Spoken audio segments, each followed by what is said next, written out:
Medieval castles stood as imposing stone structures dominating the landscape, symbols of power and authority that have captured the imagination for centuries.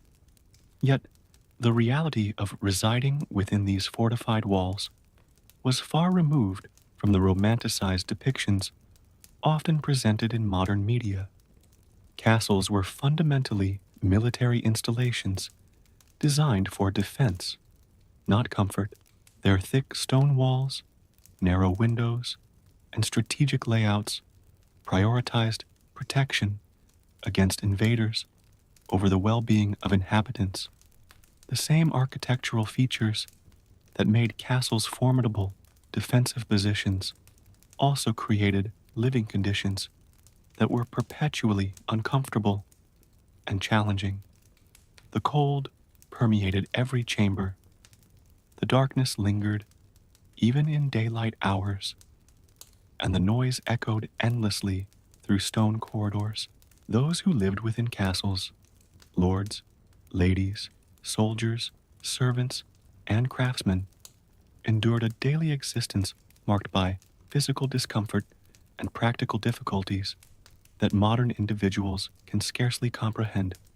The castle environment was inherently harsh, with little consideration given to amenities that would be considered basic necessities today. Understanding the true nature of castle life requires examining the physical structure itself and how its defensive purpose created an inhospitable living environment for all who resided within its walls. The construction of castles began with the selection of elevated or strategically important locations, often on hills, near rivers, or at crossroads. Builders used local materials whenever possible, primarily stone, timber, and earth. The walls were built to tremendous thickness, sometimes exceeding 10 feet, to withstand siege engines and mining attempts. This massive stonework created a structure that was virtually impregnable, but also acted as a thermal sink, absorbing cold during winter and heat during summer, then radiating these temperatures inward for extended periods.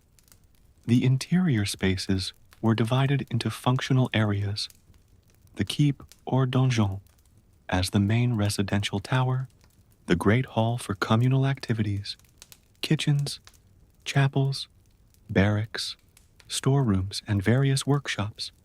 Each area served a specific purpose, related to either defense or daily sustenance, with little thought given to comfort or aesthetic appeal beyond basic functionality.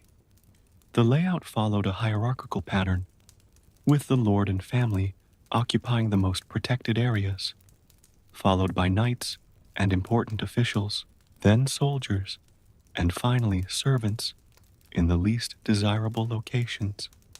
This arrangement reflected the feudal social structure, but also meant that most inhabitants experienced the harshest conditions within the castle.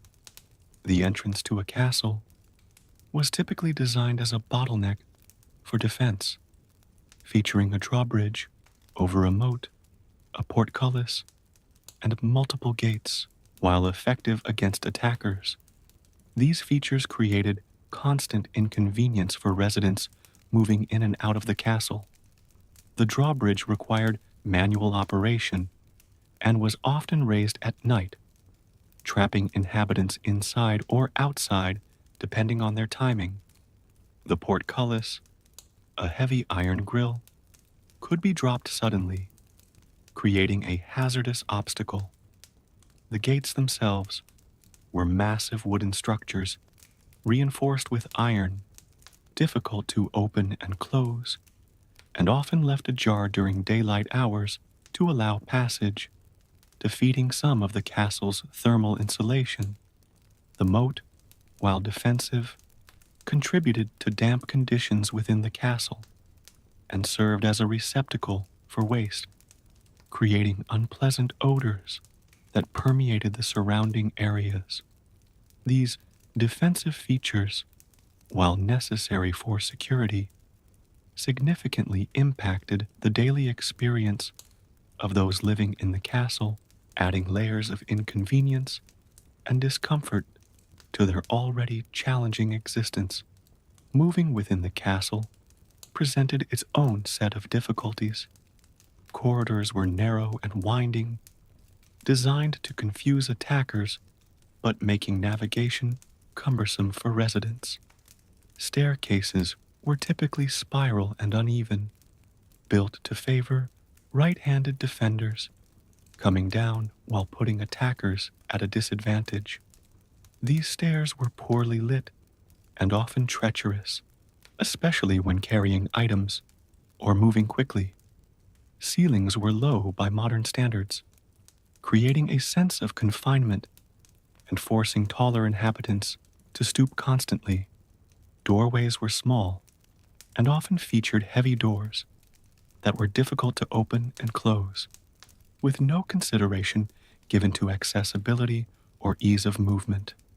The stone floors were uneven and perpetually cold, covered only with rushes or straw that did little to provide insulation or comfort. Every aspect of the castle's interior design prioritized defense over livability, resulting in an environment that was physically taxing and mentally oppressive for those who spent their lives within its walls. The materials used in castle construction contributed significantly to the uncomfortable living conditions. Stone, while excellent for defense, was a poor insulator and retained cold temperatures for extended periods. In winter, the walls would become thoroughly chilled and would radiate this cold into interior spaces for months. In summer, the stone would absorb heat during the day and release it slowly at night, preventing the castle from cooling down effectively. Timber used for floors, ceilings, and supports would warp and contract with changing humidity, creating constant creaking and groaning sounds throughout the structure. Mortar between stones would crumble over time, allowing wind and water to penetrate the walls. Roofs were typically covered with thatch or wooden shingles that offered minimal insulation and were prone to leaks. These materials, chosen for their availability and defensive properties rather than comfort, created an environment that was perpetually damp, cold, and noisy, with little relief from the elements outside. The castle's position in the landscape also affected living conditions. Elevated locations that provided strategic advantages for defense were often exposed to harsh weather conditions. Winds would be stronger and more constant at these heights, whistling through every crack and crevice in the structure. Rain and snow would be more severe, and the castle's height made it more vulnerable to lightning strikes. Castles, built in low-lying areas or near water sources, faced different challenges, including persistent dampness, flooding, and increased insect populations. Regardless of location, castles were exposed to the elements in ways that modern buildings are not, with residents experiencing the full force of weather conditions, both outside and, to a significant degree, inside the structure as well. The surrounding landscape, while important for defense and resources, often added to the difficulties of castle life rather than mitigating them. The sheer scale of castles created additional challenges for inhabitants. Large castles could house hundreds of people, including the lord's family, knights, soldiers, servants, craftsmen, and various retainers. Managing this population within the confined spaces of the castle required constant organization and resulted in significant overcrowding. Movement through the castle was often congested, with people constantly bumping into one another in narrow corridors and staircases. Noise levels were consistently high due to the number of people and activities taking place in close proximity. The logistics of providing food, water, and sanitation for such a large population within a fortified structure were complex and often inadequate, leading to shortages and unsanitary conditions. The size of the castle also meant that maintenance was a constant and labor-intensive process, with residents spending much of their time simply repairing and preserving the structure rather than improving living conditions. In summary, the physical structure of medieval castles created an inherently uncomfortable living environment. Every aspect of their design, from thick stone walls and narrow windows to winding corridors and defensive features, prioritized military functionality over human comfort. Those who lived within castles endured cold, darkness, noise, and inconvenience as constant features of their daily existence. The castle's construction materials, location, and scale all contributed to these challenging conditions, creating an environment that was austere, oppressive, and physically demanding. While castles served their defensive purpose effectively, they did so at the expense of the well-being of their inhabitants, who accepted these hardships as the price of security in a violent and uncertain era. Understanding this reality is essential to appreciating the true nature of medieval castle life, which was far removed from the romanticized notions that persist in popular culture today. Cold was perhaps the most pervasive and inescapable aspect of life in a medieval castle. The thick stone walls that provided protection from enemies also acted as efficient conductors of cold, drawing heat from interior spaces and maintaining low temperatures throughout the year. During winter months, the cold became almost unbearable, with interior temperatures often dropping to near freezing levels. The castle's design, with its emphasis on defense over comfort, offered few solutions to this fundamental problem. Fireplaces existed in important rooms, like the Great Hall and the Lord's Chambers, but they were inefficient at heating large spaces and consumed tremendous amounts of wood. Most areas of the castle had no heating at all, leaving inhabitants to rely on heavy clothing and body heat for warmth. The constant battle against the cold-shaped daily routines, seasonal activities, and even the social structure within the castle, as those with access to better heating enjoyed significant advantages over others. The thermal properties of stone created a unique heating challenge within castles. Stone has high thermal mass, meaning it absorbs and retains temperature for extended periods. In winter, once the stone walls became cold, they remained cold for months, continuously radiating chill into interior spaces.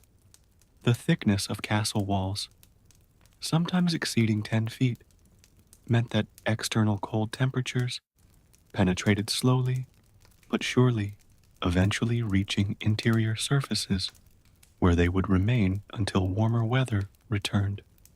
This created a situation where the interior of the castle was always colder than the outside temperature during winter months, a phenomenon that modern individuals find counterintuitive, but that castle residents experienced as a constant reality.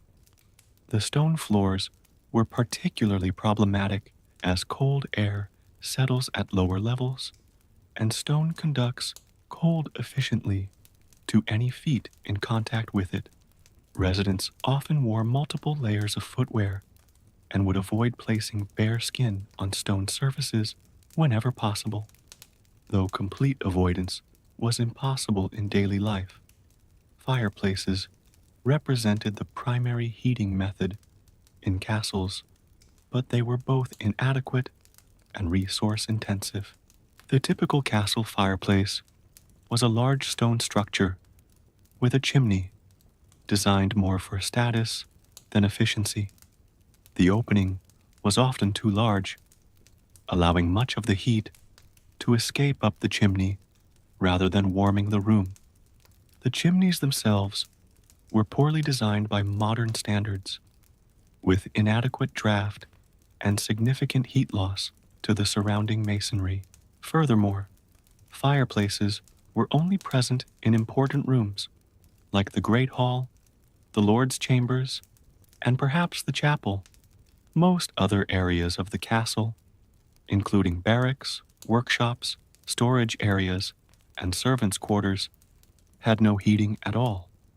This created a thermal hierarchy within the castle, with the lord and family enjoying relative warmth, while the majority of inhabitants shivered in unheated spaces.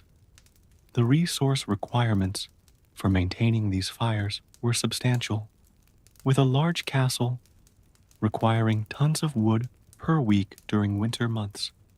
Acquiring, transporting, and storing this wood represented a constant logistical challenge for castle administrators. Wood management was a year-round concern in castle life. During warmer months, residents focused on cutting, transporting, and seasoning wood for winter use. This involved significant labor, with woodcutters working in surrounding forests, carters transporting the wood to the castle, and servants stacking and storing it in dry locations. The process was inefficient and labor-intensive, with hand tools and manual methods limiting productivity. Wood was a valuable resource that had to be carefully rationed, especially during long winters or sieges when resupply was impossible. The quality of wood also affected heating efficiency, with green or unseasoned wood producing less heat and more smoke than properly dried wood. In regions where wood was scarce, castles might burn peat, coal, or other substitutes, but these were often inferior heating sources that produced unpleasant smoke and odors. The constant need for wood shaped the castle's relationship with surrounding forests and influenced strategic decisions about location and resource management. Personal strategies for dealing with the cold were limited but essential. Inhabitants wore multiple layers of woolen clothing, with heavier garments added during winter months. Wool was the primary fabric because it provided insulation, even when damp, a common condition in castle environments. Garments were often loose-fitting to trap air between layers, creating additional insulation. Head coverings were important for heat retention, with most people wearing caps or hoods indoors during winter. Bedding consisted of straw mattresses with wool blankets and sometimes animal skins, though these provided minimal insulation against cold stone floors. Wealthier inhabitants might have bed curtains to trap body heat, but most people shared beds for warmth, with family members, servants, or soldiers sleeping together to conserve heat. Personal heating devices, like warming pans filled with hot coals, were rare luxuries available only to the highest-ranking residents. The majority of castle inhabitants simply endured the cold as an unavoidable aspect of their existence, with little recourse beyond additional clothing and shared body heat. Seasonal variations brought different cold-related challenges. Winter was obviously the most difficult time, with temperatures dropping to their lowest points and daylight hours at their minimum. During this season, ice often formed on interior surfaces, particularly near windows and in unheated areas. Water sources within the castle including the wells and cisterns, might freeze, creating water shortages and additional labor to break ice. Spring brought its own challenges as melting snow and ice increased dampness throughout the structure, while temperatures remained chilly. Summer offered some relief, but could still be cool inside the castle due to the thermal mass of the stone walls, which retained winter cold well into the warmer months.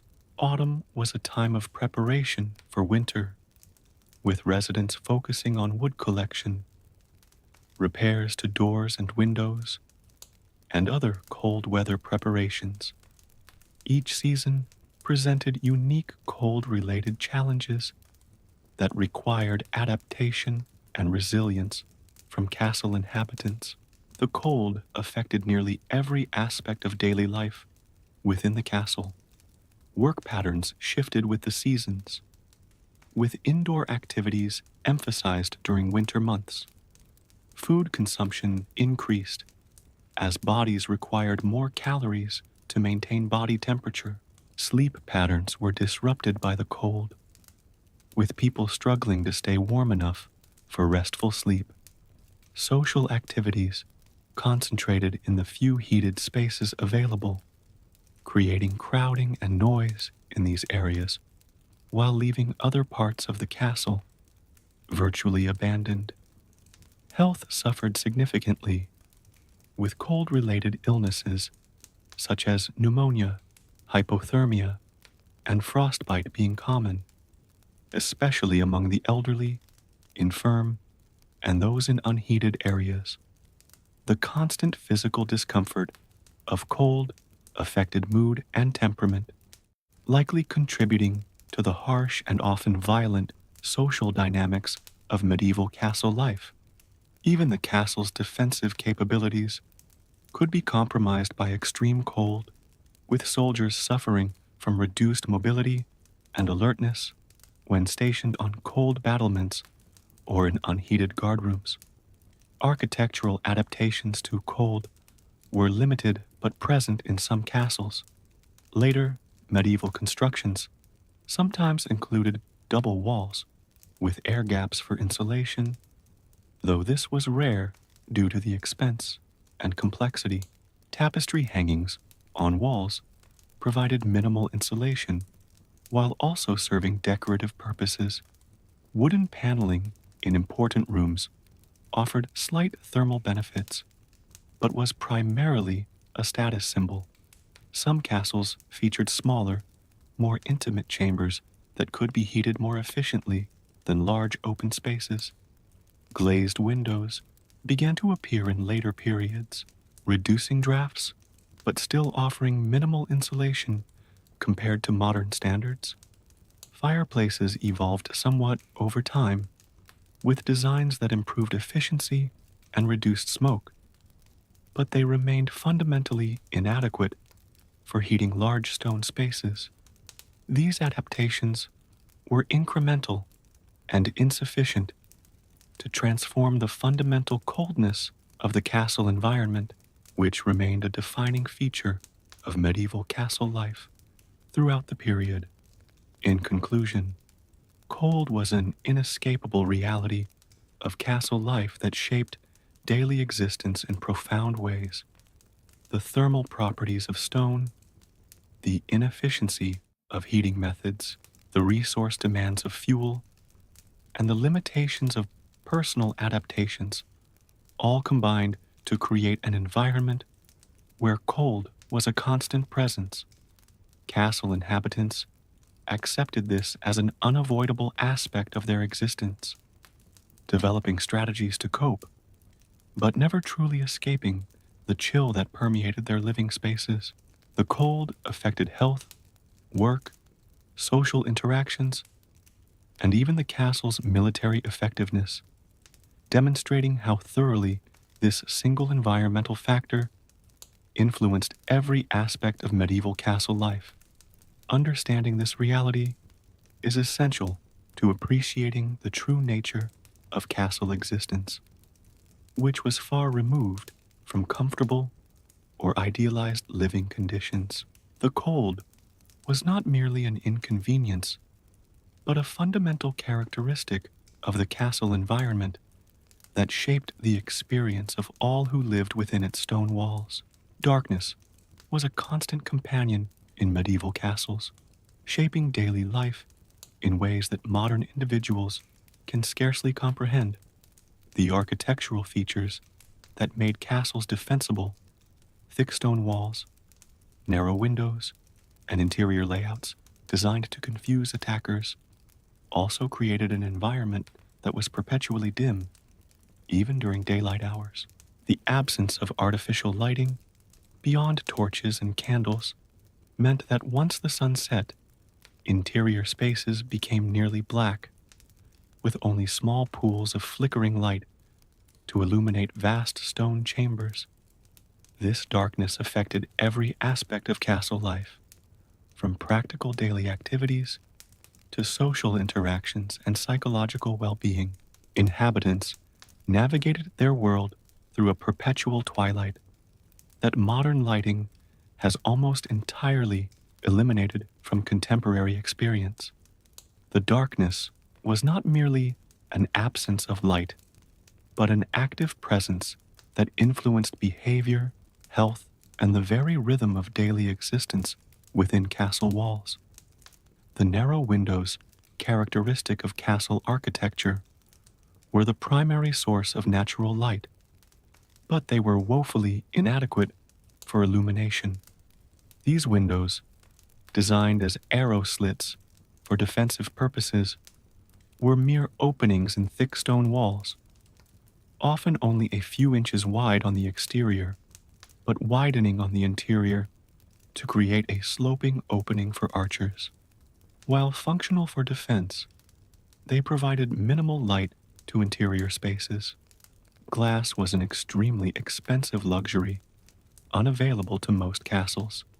So, these openings were typically covered with oiled cloth, wooden shutters, or sometimes nothing at all. Uncovered windows allowed wind and rain to enter, while coverings further reduced the already limited light. The placement of windows was determined by defensive considerations rather than lighting needs, resulting in uneven illumination throughout the castle. Some chambers might have multiple windows, while others had none at all, creating a patchwork of light and dark that reflected the castle's defensive priorities rather than the needs of its inhabitants. The seasonal variation in natural light created dramatic shifts in daily life throughout the year. During summer months, longer daylight hours provided more illumination, though still limited by the narrow windows. Winter brought profoundly reduced light, with short days and long periods of darkness that dominated daily existence. In northern regions, winter daylight might last only 6 to 8 hours, with weak sunlight offering minimal illumination even at midday. This seasonal variation meant that castle life changed significantly with the seasons, with winter bringing a near-permanent darkness that shaped activities and mood. The angle of the sun also affected light quality, with low winter sun providing less effective illumination than high summer sun. Even when daylight hours were similar, these seasonal light variations created a rhythm to castle life that was fundamentally different from modern experience, with inhabitants adapting their activities to available light rather than imposing artificial schedules on their environment. Artificial lighting in castles was primitive, expensive, and largely ineffective. Torches were the most common form of lighting, consisting of wooden splints or bundles of rushes dipped in tallow or resin. These produced a weak, flickering light that illuminated only small areas while creating significant smoke. The constant burning of torches contributed to the generally smoky atmosphere within castles, staining walls and ceilings with soot over time. Torches required frequent replacement, with servants constantly engaged in trimming, lighting, and replacing them throughout the castle. Candles provided somewhat better light, but were expensive and typically reserved for the lord's family and important occasions. Made from tallow, animal fat, or for the wealthy, beeswax, candles still offered minimal illumination by modern standards. Oil lamps existed, but were rare in castle settings due to cost and fire risk. The combination of poor lighting sources and the vast, dark spaces of castles meant that most areas remained dimly lit, even during periods of maximum artificial illumination. The management of lighting was a constant logistical challenge within castles. The production of lighting materials required significant resources. Tallow for torches and candles came from animal fat, meaning that livestock were not just food sources, but also lighting fuel. Rushes for torches had to be gathered and prepared, a time-consuming process. Wood for torches had to be collected and stored, competing with other uses for this valuable resource. The distribution of lighting materials throughout the castle required careful organization, with torches and candles placed strategically in areas of greatest need or importance. The labor involved in maintaining lighting was substantial, with servants spending considerable time simply keeping the castle minimally illuminated. Fire risk was a constant concern, with open flames in close proximity to wooden structures, textiles, and other flammable materials. Despite these efforts, most areas of the castle remained poorly lit, with inhabitants moving through shadows and darkness as a normal part of daily existence. The darkness profoundly affected daily activities and routines within the castle. Work that required good vision, reading, detailed crafts, certain types of food preparation had to be scheduled during daylight hours and positioned near windows or light sources. Many activities simply ceased after dark, with people gathering in the great hall around the central fire or retiring to their beds early due to the impossibility of most tasks in near darkness. Movement through the castle at night was hazardous, with uneven stairs, obstacles, and drop-offs creating constant dangers.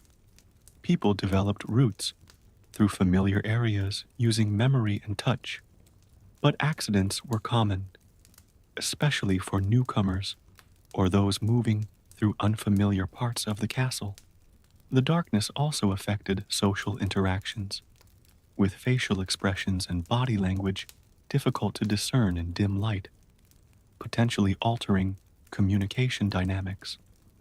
The rhythm of daily life was fundamentally shaped by available light, with people waking at dawn and sleeping soon after sunset, not out of preference, but out of necessity. The psychological impact of perpetual darkness should not be underestimated. Modern humans experience true darkness rarely, but medieval castle inhabitants lived with it daily.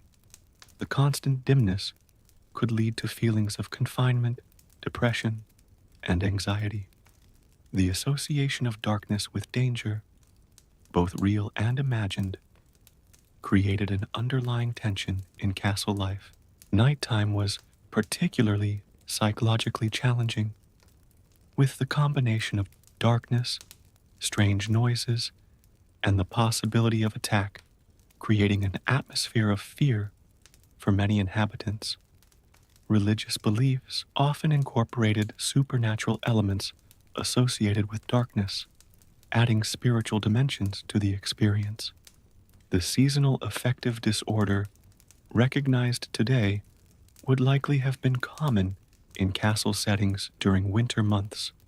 Though it went unrecognized and untreated, the psychological toll of living in near constant darkness represented another aspect of the challenging castle environment that inhabitants simply had to endure as part of their existence. Health consequences of poor lighting were significant in castle environments. The constant strain of trying to see in dim light led to eye problems and headaches among inhabitants.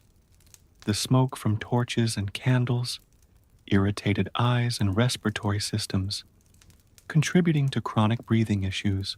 The damp, dark environment encouraged the growth of mold and mildew, which caused respiratory ailments and other health problems.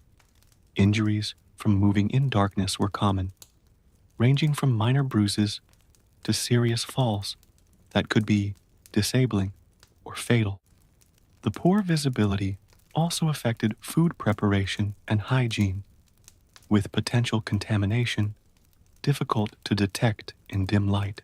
These health issues compounded the other challenges of castle life, creating an environment where physical well-being was constantly under threat from multiple directions. In conclusion, darkness was a defining feature of medieval castle life that influenced every aspect of existence. The architectural limitations of castle design, the inadequacy of artificial lighting, the seasonal variations in natural light, and the resulting impacts on daily activities and health all combined to create an environment where darkness was a constant presence. Castle inhabitants adapted to this reality as best they could, shaping their lives around available light and developing strategies to cope with the perpetual dimness.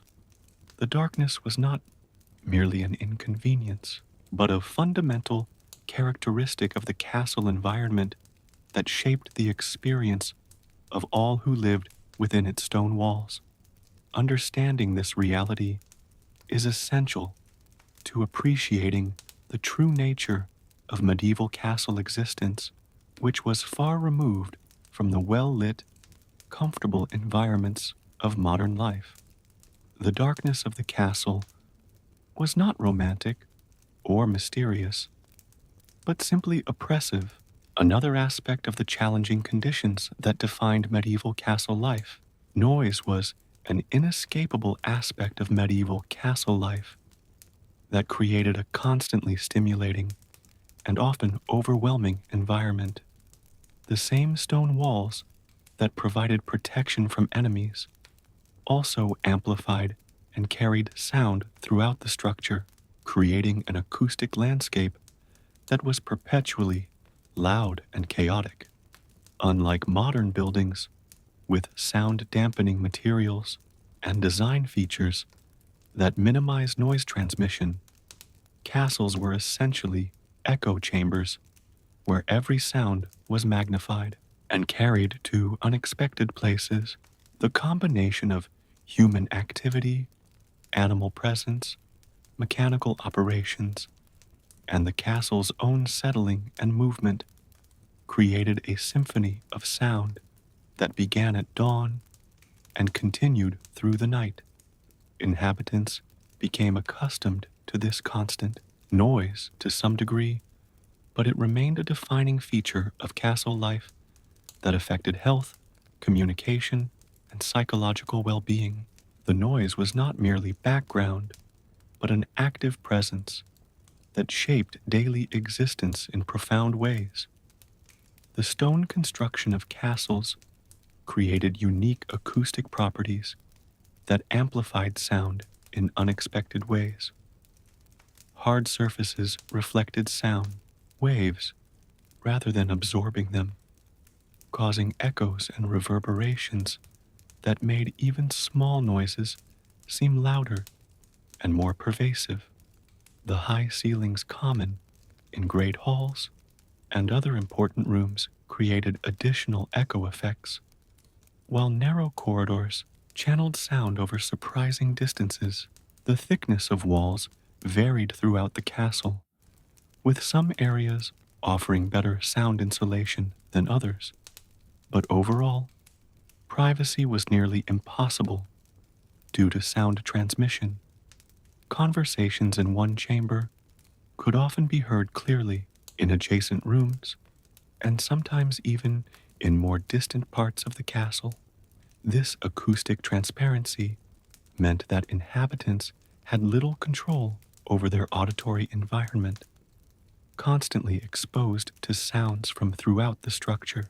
The stone also conducted vibrations efficiently, meaning that impacts on one part of the castle could be felt and heard in distant locations, adding to the overall noise level. Human activity was the primary source of noise within castles, with the large population packed into confined spaces, creating constant auditory stimulation. The Great Hall was typically the noisiest area, serving as the central space for meals, gatherings, and various activities. The combination of conversations, eating sounds, movement of furniture, and occasional entertainment created a constant din that could be overwhelming to modern sensibilities. Work areas added their own sounds, with the clanging of the blacksmith's hammer, the rhythmic noise of looms in the weaving area, and the general bustle of servants performing their duties. Children, if present, added their own sounds to the environment, with playing and crying contributing to the general noise level. Even during supposedly quiet times, the sounds of people moving, coughing, or snoring carried through the stone structure. The sheer density of human population within castle walls meant that true quiet was virtually impossible at any time of day or night. Animals within the castle contributed significantly to the acoustic environment. Dogs were ubiquitous in castle settings, used for hunting, guarding, and pest control, and their barking, growling, and whining added constant sound to the environment. Cats, kept for controlling rodents, would meow and fight, particularly during mating seasons. Poultry, such as chickens and geese, were often kept in castle courtyards or even indoors during winter, adding their cackling and honking to the general noise. Horses in stables created sounds with their movement, neighing, and the clatter of hooves on stone floors. Rats and mice, though unwelcome, were constant inhabitants of castles, with their scratching and scurrying sounds in walls and ceilings, adding to the nighttime noise. Even insects contributed to the acoustic environment, with buzzing flies and chirping crickets, creating seasonal sound variations. The presence of animals, while necessary for various aspects of castle life, added another layer of constant sound that inhabitants had to endure as part of their daily experience. Mechanical and structural sounds created a constant background noise that was unique to castle environments. The wind whistling through narrow windows, cracks, and arrow slits created high-pitched sounds that varied with weather conditions. The settling of the massive stone structure produced groans, creaks, and occasional loud bangs that could be alarming to those unfamiliar with the castle's normal sounds. Water dripping from leaky roofs or condensation created rhythmic tapping sounds that echoed through quiet spaces. The movement of heavy wooden doors on their hinges produced groaning and scraping, sounds that carried through the castle. Drawbridges, portcullises, and other defensive mechanisms created loud noises when operated, which could happen at any time of day or night, depending on security needs. The mechanical operations of daily life, pumping water, grinding grain, operating bellows, added their own sounds to the environment. These structural and mechanical sounds created a baseline noise level that was ever present, varying in intensity but never completely absent. The military aspects of castle life contributed significantly to the noise environment. The constant training of soldiers involved shouting commands, the clanging of weapons, and the marching of feet on the stone surfaces. The armory was a source of metallic sounds, as weapons and armor were maintained and repaired. Guard duties involved regular calls, the movement of watchmen, and the occasional sounding of alarms or signals. The practice of siege weapons, when possible, created tremendous noise that could be heard for miles. Even during peaceful times, the military presence in castles meant that sounds associated with defense and combat readiness were constant features of the acoustic environment. During actual conflicts or sieges, the noise level would increase dramatically with the sounds of battle, siege engines, and the cries of wounded, creating an auditory landscape that was terrifying and chaotic. The military function of castles ensured that sounds associated with violence and defense were never far from the daily experience of inhabitants. The daily rhythm of castle life created predictable patterns of noise that varied by time and season. Dawn marked the beginning of increased activity, with the sounds of servants starting their work, animals being fed, and the castle coming to life after the relative quiet of night.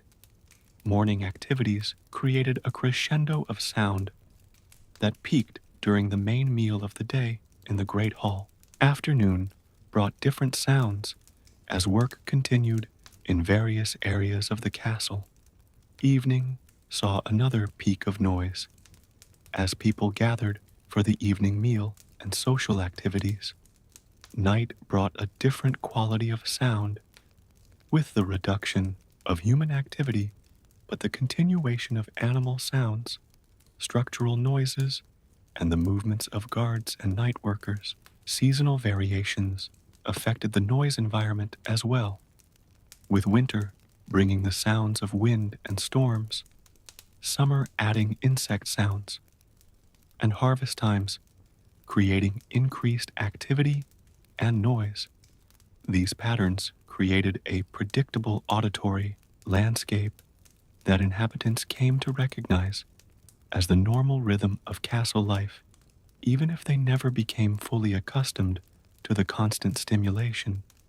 The psychological and health impacts of constant noise were significant in castle environments.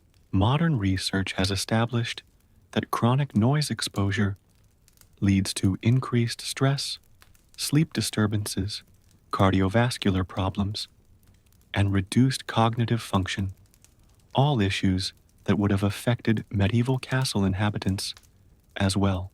The constant stimulation likely contributed to the generally high levels of stress and violence in medieval society, as people operated in a state of perpetual sensory overload. Sleep would have been constantly disrupted by noise, leading to chronic sleep deprivation and its associated health problems. Communication difficulties due to background noise may have contributed to misunderstandings and conflicts. The inability to find quiet space for reflection or privacy likely affected psychological well-being, contributing to the generally harsh and often brutal nature of medieval social interactions. While inhabitants became habituated to the noise to some degree, the constant auditory stimulation represented another health challenge in an already difficult environment. In conclusion, noise was a defining feature of medieval castle life that created a constantly stimulating and often overwhelming environment. The acoustic properties of stone construction, the density of human and animal population, the mechanical and structural sounds, and the military aspects of castle life all combined to create an auditory landscape that was perpetually loud and chaotic. This noise affected health, communication, psychological well-being, and the general quality of life for castle inhabitants. The noise was not merely an inconvenience, but a fundamental characteristic of the castle environment that shaped the experience of all who lived within its stone walls. Understanding this reality is essential to appreciating the true nature of medieval castle existence, which was far removed from the quiet, controlled acoustic environments of modern life. The constant noise of the castle was not exciting or vibrant, but simply oppressive. Another aspect of the challenging conditions that defined medieval castle life, sanitation presented one of the most significant and unpleasant aspects of medieval castle life, creating conditions that were, by modern standards, utterly revolting and dangerous to health. The same features that made castles defensible, thick walls, limited access points, and elevated positions, also made them extremely difficult to keep clean and sanitary. Waste disposal was primitive at best, with no understanding of germ theory or the connection between sanitation and disease. The result was an environment where human and animal waste accumulated, pests proliferated, and diseases spread rapidly through the population. Castle inhabitants lived surrounded by filth that would be intolerable today. Accepting these conditions as normal, despite the obvious health consequences, the sanitation challenges affected every aspect of castle life, from physical comfort to social interactions to the very survival of the population. Understanding the sanitation reality of castles is essential to appreciating the true difficulty of medieval existence within these stone walls. Waste disposal was perhaps the most pressing sanitation challenge in castle environments.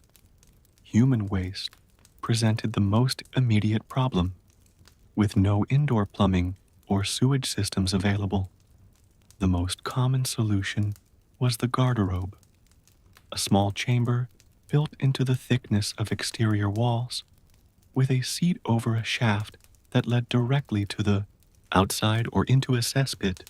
These were primitive toilets that offered minimal privacy and no sanitation beyond the basic removal of waste from living areas. The shafts often became blocked, causing waste to back up into the castle, and the external accumulation created foul odors that permeated the entire structure. Chamber pots were used for nighttime convenience, or by those unable to access garderobes, and their contents were typically emptied into the moat, streets, or nearby streams, creating additional contamination. The lack of proper waste treatment meant that human waste accumulated in and around castles, creating breeding grounds for disease and unpleasant living conditions that inhabitants simply had to endure as part of daily life. Animal waste compounded the sanitation problems within castles. Animals were essential to castle life: horses for transportation and warfare, dogs for hunting and guarding, cats for pest control, poultry for eggs and meat, and livestock for food production. These animals were often kept within the castle walls or in adjacent courtyards, and their waste accumulated rapidly. Horse manure in stables created tremendous quantities of waste that was only periodically removed, usually for use as fertilizer. Dog and cat feces were left wherever they fell, contributing to the general filth of living spaces. Poultry waste in courtyards and indoor areas added to the contamination. The combination of human and animal waste created an environment that was perpetually soiled and foul smelling, with waste material tracked throughout the castle on shoes and clothing. The constant presence of animal waste represented another sanitation challenge that castle inhabitants had to accept as normal, despite the obvious health implications. Water management was closely related to sanitation and presented its own set of challenges. Castles needed water for drinking, cooking, cleaning, and various industrial processes, but obtaining and distributing clean water was difficult. Wells were the most common water source, but they were vulnerable to contamination from nearby waste disposal areas. Water had to be carried by hand from wells or external sources to wherever it was needed within the castle, a labor-intensive process that limited the quantity available for cleaning. The scarcity of water meant that bathing was infrequent and laundry was done rarely, contributing to generally poor personal hygiene among inhabitants. Wastewater from cleaning and food preparation was typically thrown into streets or courtyards, creating additional contamination and foul odors. During sieges, water sources became critical vulnerabilities, with attackers often attempting to poison wells or cut off water supplies. The constant struggle to obtain and manage clean water represented another aspect of the sanitation challenges that defined castle life. Pest infestation was an inevitable consequence of poor sanitation. In castle environments, rats and mice were ubiquitous inhabitants of castles, attracted by the constant availability of food waste and the numerous hiding places in walls, floors, and ceilings. These rodents carried diseases and contaminated food supplies, creating significant health risks. Fleas and lice infested clothing and bedding, spreading diseases like typhus and causing constant discomfort. Cockroaches, flies, and other insects thrived in the unsanitary conditions, further contaminating food and living spaces. Bedbugs infested mattresses and wooden furniture, making sleep uncomfortable and potentially spreading disease. Attempts to control these pests were primitive and largely ineffective, typically involving herbs and minimal cleaning rather than systematic extermination. The constant presence of pests added another layer of unpleasantness to castle life, with inhabitants enduring bites, stings, and the knowledge that they shared their living spaces with numerous disease-carrying vermin. Food storage and preparation presented additional sanitation challenges within castles. Food had to be stored for extended periods, especially during winter months or sieges, but preservation methods were primitive and often ineffective. Grain stores were vulnerable to contamination by rodents and insects, as well as mold and moisture. Meat was preserved by salting, smoking, or drying, But these methods were imperfect, and food often spoiled despite best efforts. Kitchen areas were typically filthy by modern standards, with limited cleaning and constant exposure to pests. Food preparation surfaces were rarely sanitized, and cross-contamination between raw and cooked foods was common. The lack of refrigeration meant that food spoiled quickly in warm weather, leading to foodborne illnesses that could be devastating in castle settings. The constant struggle to maintain safe food supplies represented another aspect of the sanitation challenges that castle inhabitants faced daily. The health consequences of poor sanitation were severe in castle environments. Without understanding germ theory, medieval people had no concept of how diseases spread through contamination and poor hygiene.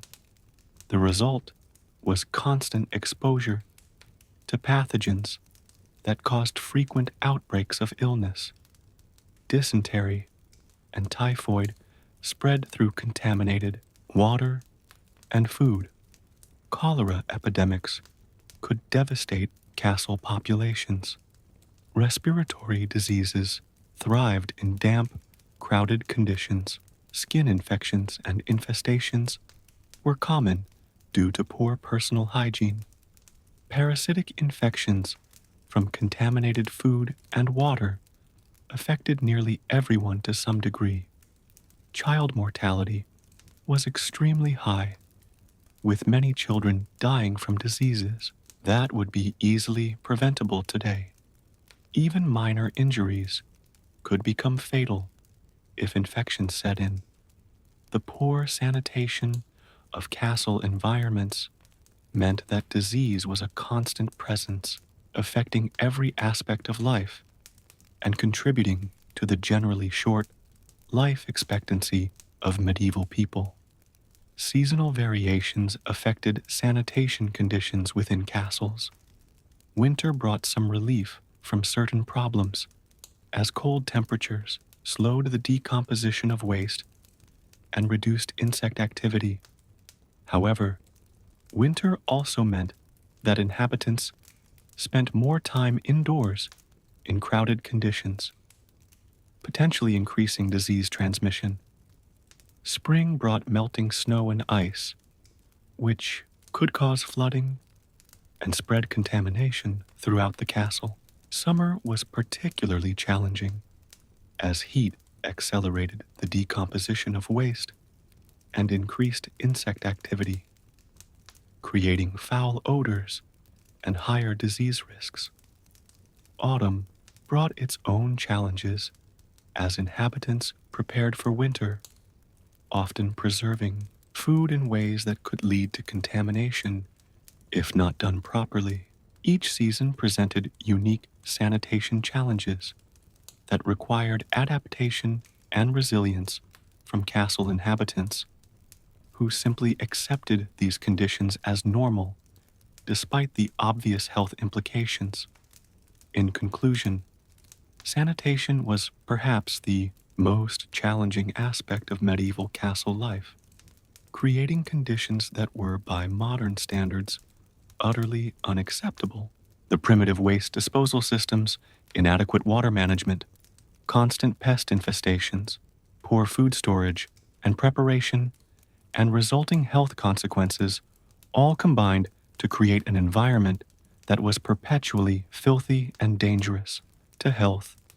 Castle inhabitants lived surrounded by contamination that would be intolerable today.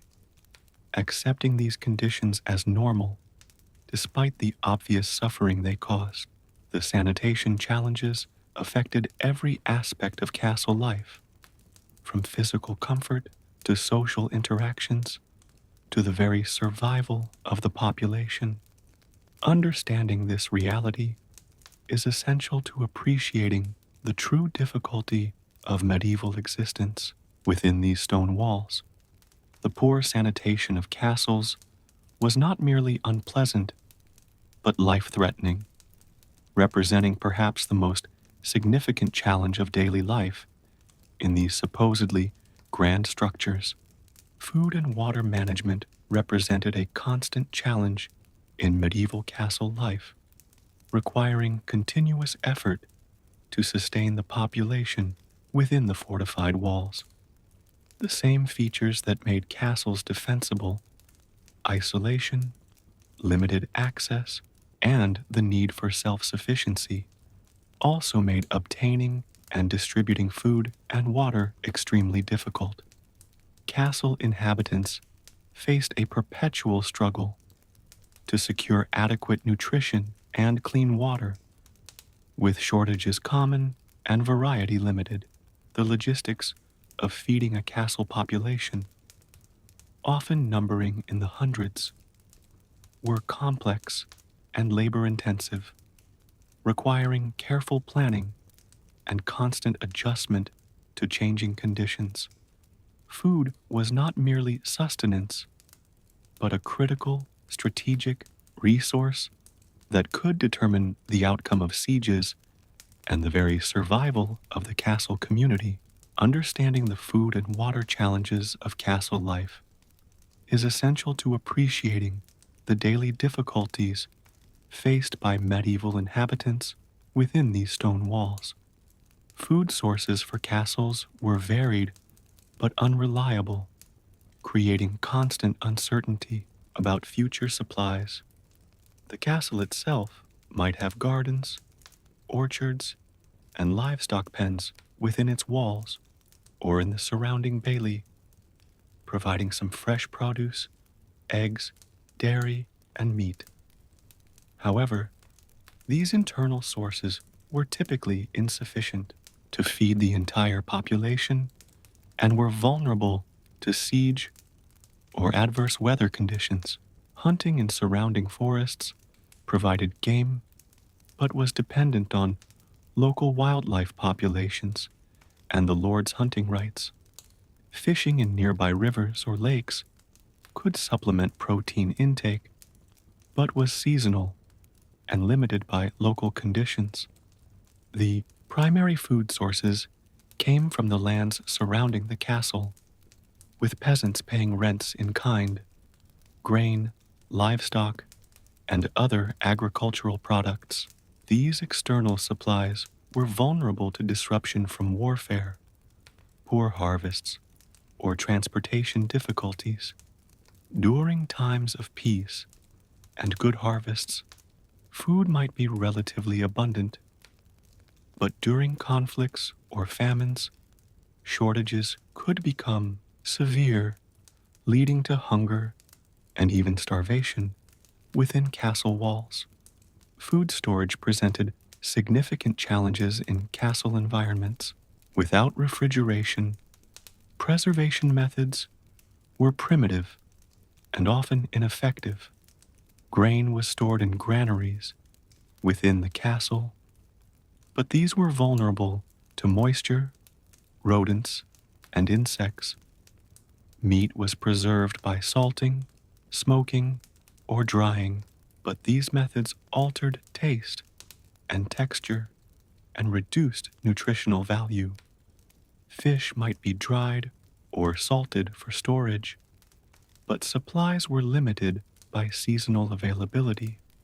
Root vegetables could be stored in cool cellars for limited periods, but spoilage was common. Fruits were preserved by drying or making them into conserves with honey, but these were labor-intensive processes that required significant resources. The constant battle against spoilage meant that food supplies were always diminishing, requiring careful rationing and regular replenishment. The logistics of managing stored food, keeping it dry, protected from pests, and properly rotated, required constant attention from castle administrators who had to balance immediate needs against future requirements.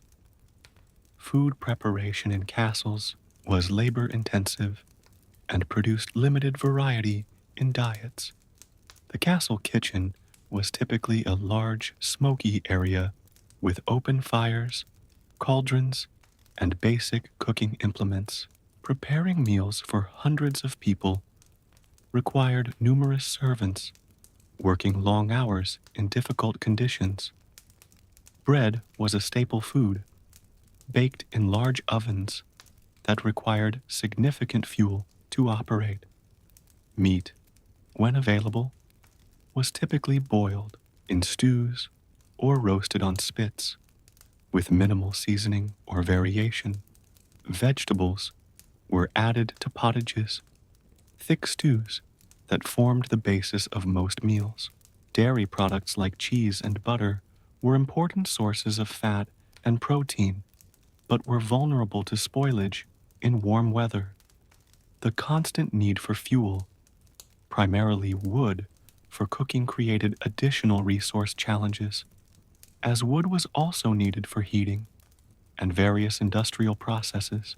The result was a diet that was monotonous and nutritionally limited, with most meals consisting of bread, pottage, and small amounts of meat or dairy when available. Food preparation was not about culinary enjoyment, but about basic sustenance, with little consideration given to taste or variety. Water management was equally challenging in castle environments. Obtaining clean water required constant effort, with wells being the most common source within castle walls. However, wells were vulnerable to contamination from nearby waste disposal areas and could run dry during droughts. External water sources like rivers, streams, or springs required trips outside the castle walls, which was dangerous during times of conflict. Water had to be carried by hand from its source to wherever it was needed within the castle, a labor-intensive process that limited the quantity available for drinking, cooking, cleaning, and other uses. The scarcity of water meant that it was carefully rationed, with priority given to drinking and cooking over cleaning and personal hygiene. Water quality was often poor, with contamination leading to waterborne diseases like dysentery and typhoid. Some attempts were made to purify water by boiling or adding small amounts of wine or herbs, but these methods were only partially effective. The constant struggle to obtain and distribute clean water represented another daily challenge for castle inhabitants, who accepted limited access to water as normal despite the health implications. Seasonal variations significantly affected food and water availability in castle life. Winter was particularly challenging, with fresh food unavailable and stored supplies diminishing. Cold weather made water collection more difficult, as wells and external sources might freeze. The need for fuel for both heating and cooking increased during winter, creating competition for limited wood supplies.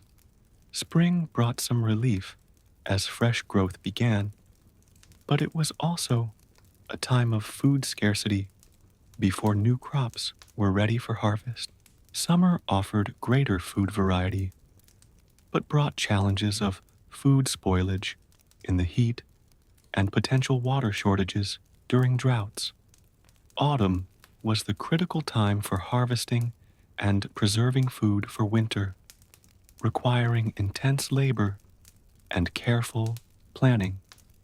Each season presented unique food and water challenges that required adaptation and resilience from castle inhabitants, who had to constantly adjust their consumption and resource management based on seasonal conditions. Social hierarchy significantly affected access to food and water within castles. The lord and family typically had access to the best food, more meat, better bread, and greater variety, while lower-ranking inhabitants subsisted on coarser fare. Knights and important officials might enjoy better food than common soldiers and servants, creating a clear nutritional hierarchy based on social status. Water access also followed hierarchical patterns, with the Lord's chambers having the most reliable supply, while servants and soldiers might have limited access to clean water. During shortages, this hierarchy became more pronounced, with those at the top of the social structure maintaining adequate nutrition, while those at the bottom suffered from hunger and thirst. The differential access to food and water reinforced social divisions within castles, creating visible distinctions between the well-fed elite and the poorly nourished lower classes. This nutritional inequality was accepted as normal in medieval society, though it undoubtedly contributed to health disparities and social tensions within castle communities.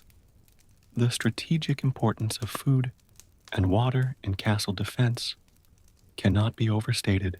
Castles were designed to withstand sieges, and the ability to feed and water the population during extended sieges was critical to their defensive value.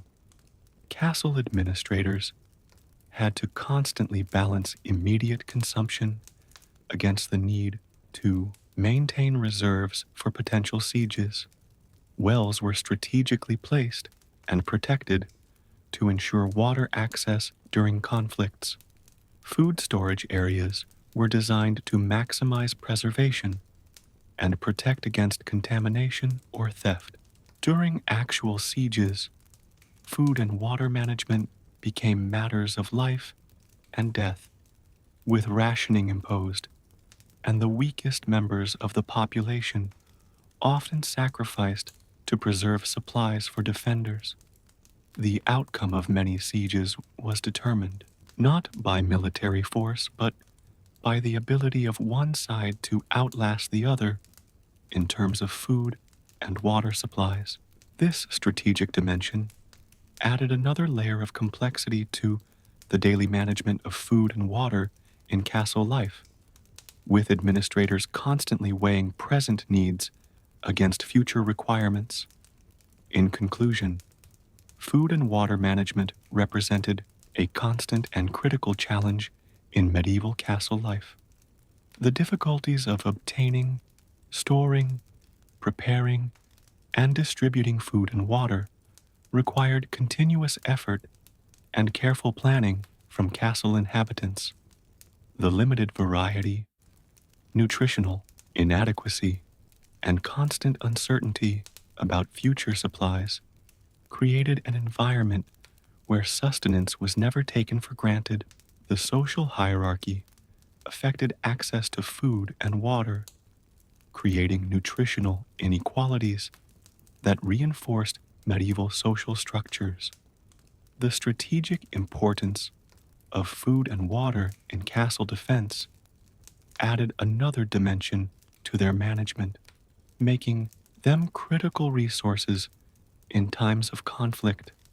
Understanding these challenges is essential to appreciating the true difficulty of medieval existence within castle walls, where the daily struggle for sustenance was a defining feature of life that shaped every aspect of the castle experience.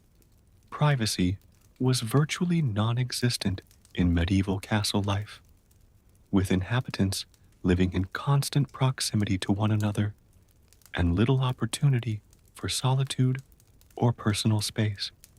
The same features that made castles defensible, thick walls, limited access points, and interior layouts designed for community defense, also created an environment where private moments were rare and personal space was minimal.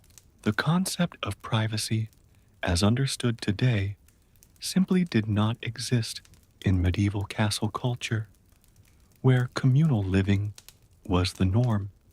and individual needs were subordinated to collective requirements.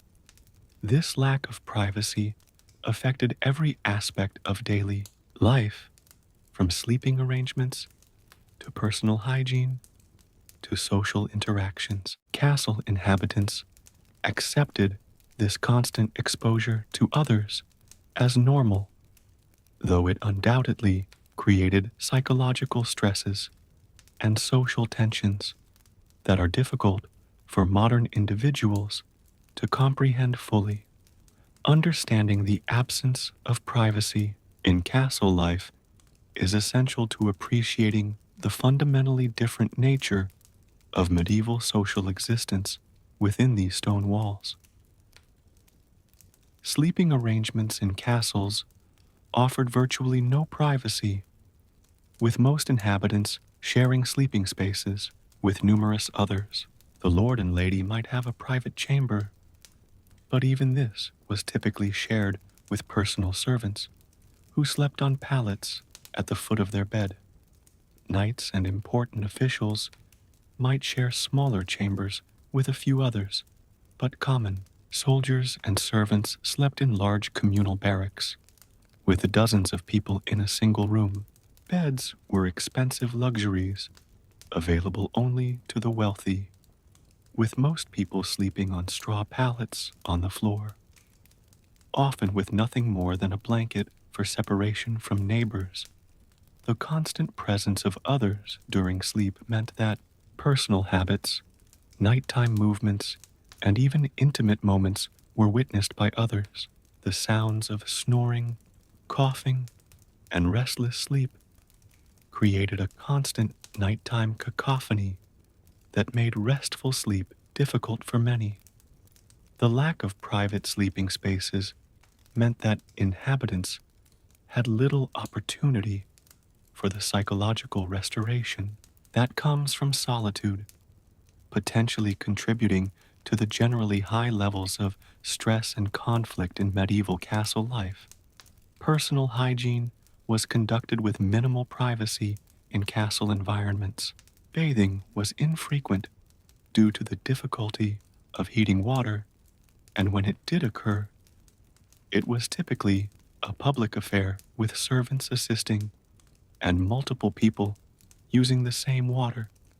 Chamber pots were kept in sleeping areas and used in the presence of others, with no opportunity for privacy during basic bodily functions. Dressing and undressing occurred in communal spaces, with little concern for modesty by modern standards.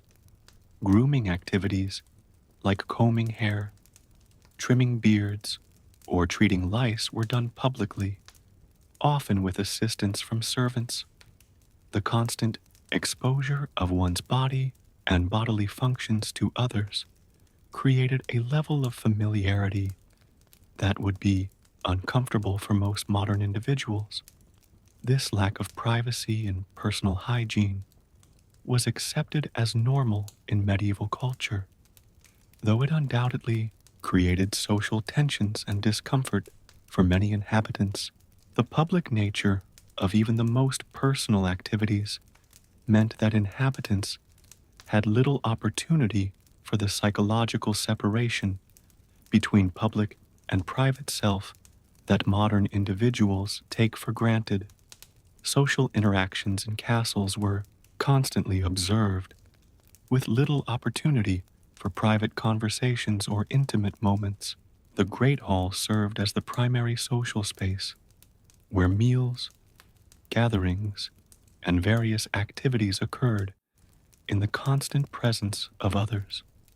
Private conversations were nearly impossible, as the stone walls carried sound throughout the structure, and the crowded conditions meant that someone was always within earshot.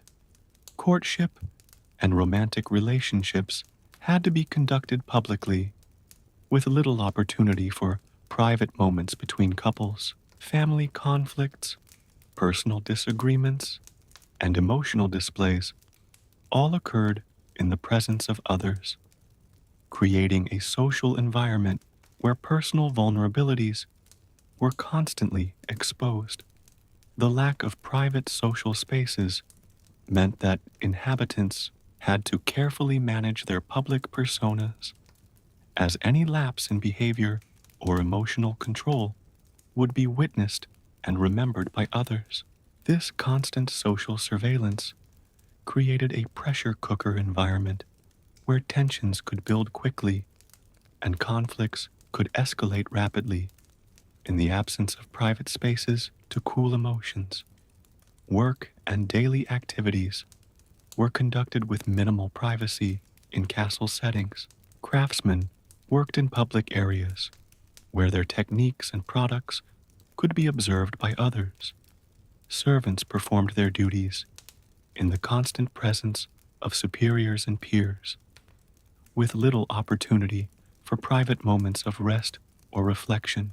Military training and drills were public spectacles, with every movement observed and evaluated. Even administrative tasks like record keeping or financial management occurred in public spaces, with little opportunity for confidential work.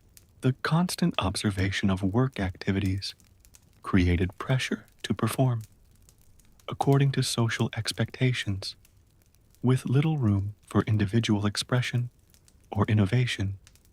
The lack of private work spaces meant that inhabitants had to constantly navigate social relationships while performing their duties, adding an additional layer of complexity to daily tasks.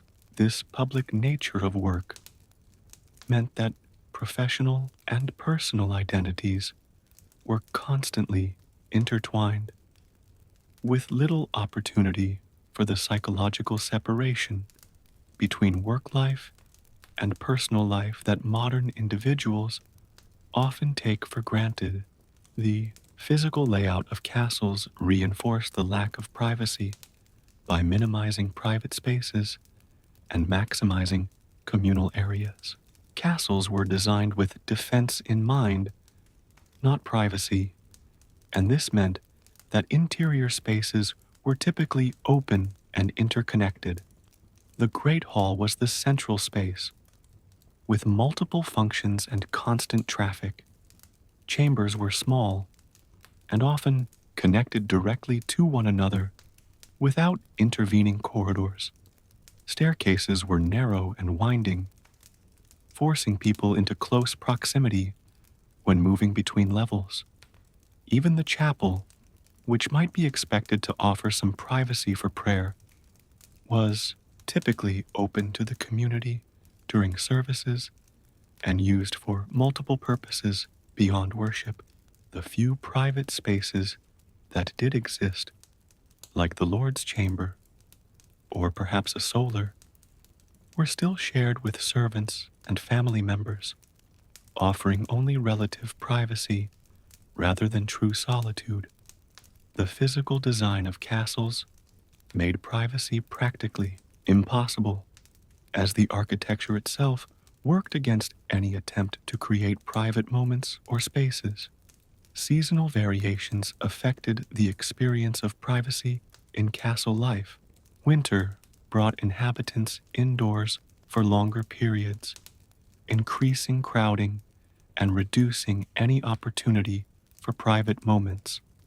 The need to conserve heat meant that people gathered in the few heated spaces, creating even more constant exposure to others.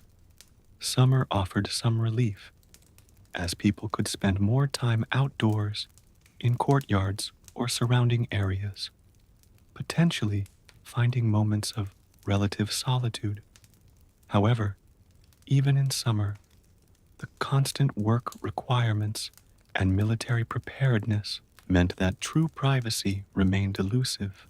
Spring and autumn brought their own patterns of activity, with agricultural tasks requiring communal labor and leaving little time for private pursuits.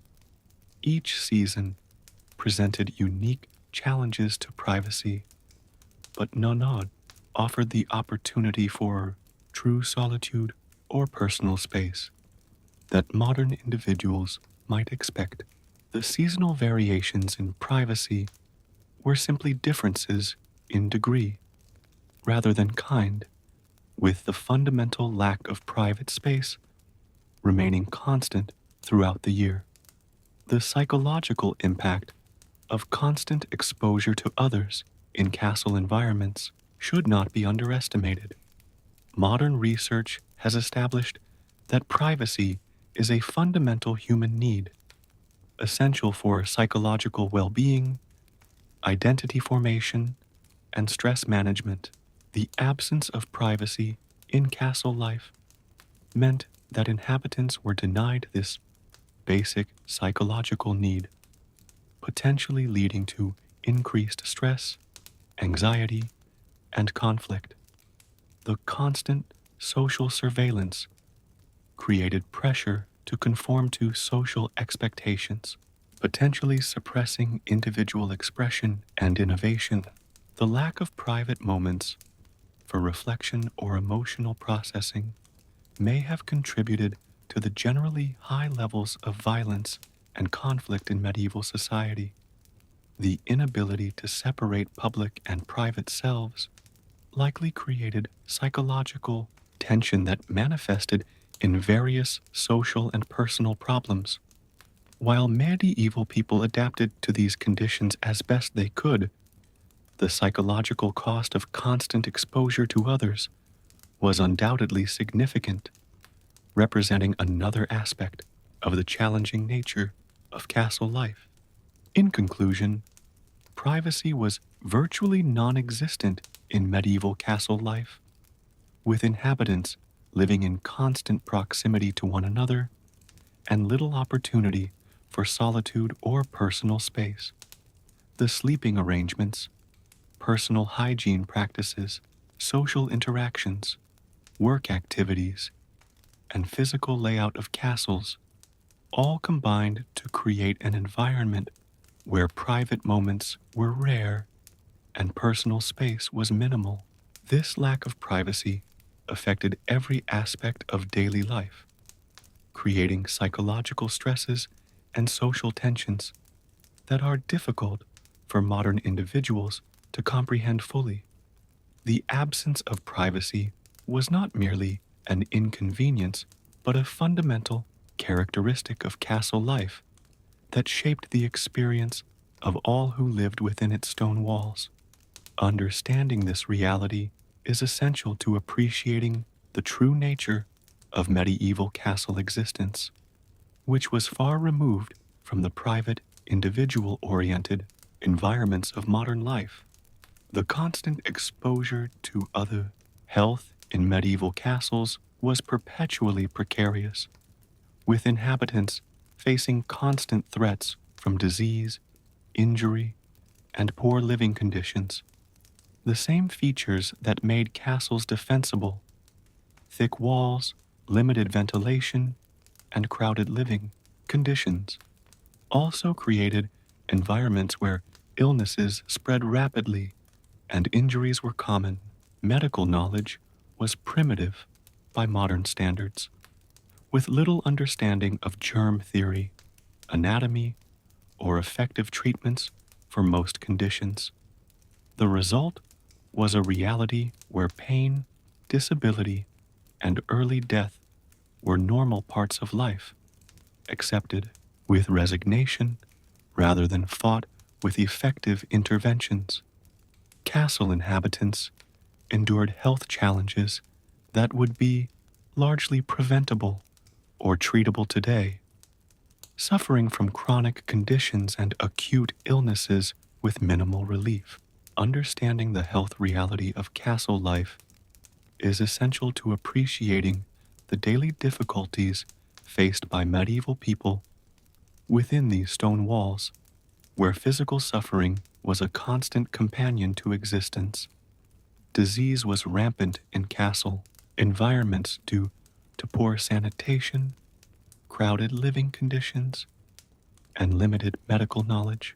Respiratory illnesses were common, caused by damp, moldy conditions and constant exposure to smoke from torches and fires. Gastrointestinal diseases spread rapidly through contaminated food and water, with dysentery and typhoid being frequent visitors to castle populations. Skin infections and infestations were ubiquitous, with lice, fleas, and scabies affecting nearly everyone to some degree. Parasitic infections from contaminated food and water caused chronic health problems that weakened resistance to other diseases. Epidemics of plague, smallpox, and other infectious diseases could devastate castle populations, with mortality rates particularly high among the young, elderly, and infirm. Without understanding how diseases spread, medieval people had no effective means of prevention beyond basic quarantine measures, which were often implemented too late to be effective. The constant presence of disease meant that castle inhabitants lived with the knowledge that illness could strike at any time with potentially fatal consequences.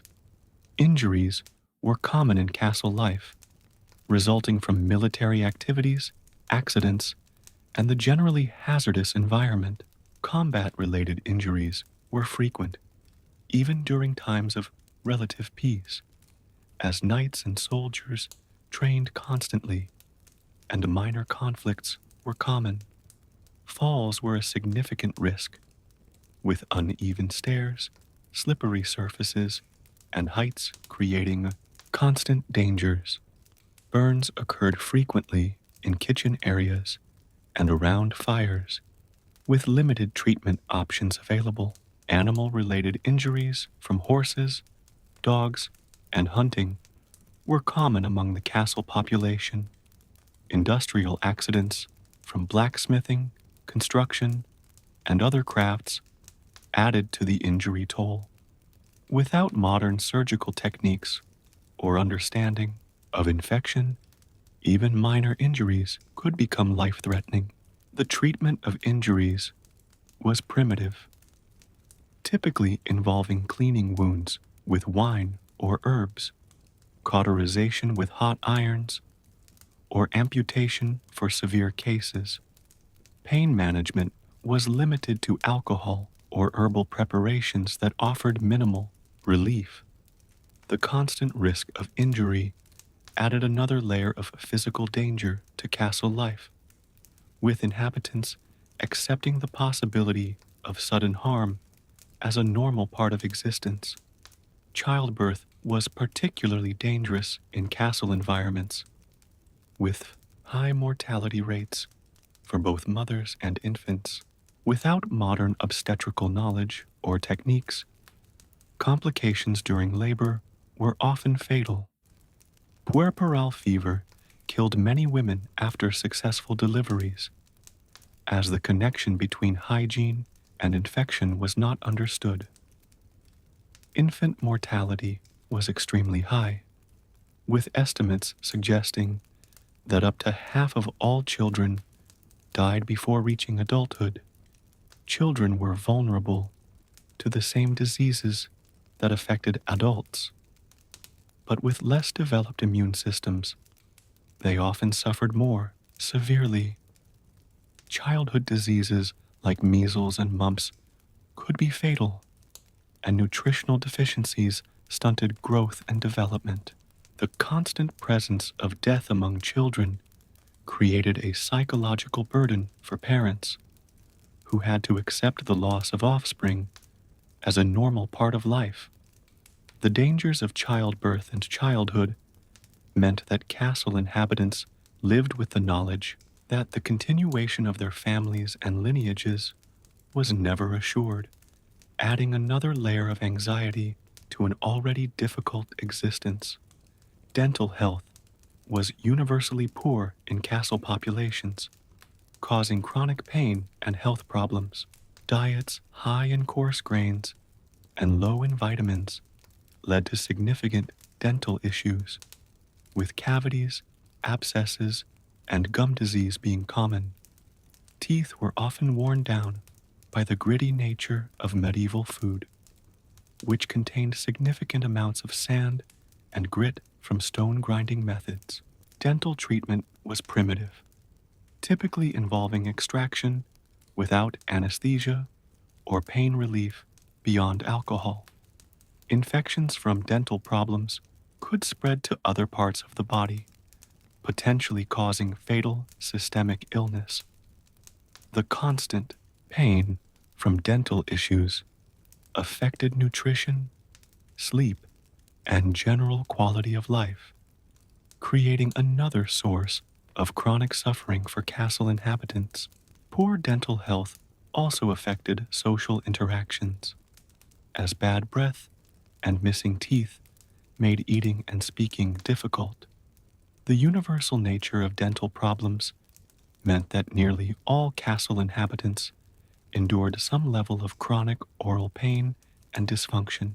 Accepted as an unavoidable aspect of life, nutritional deficiencies were common in castle populations.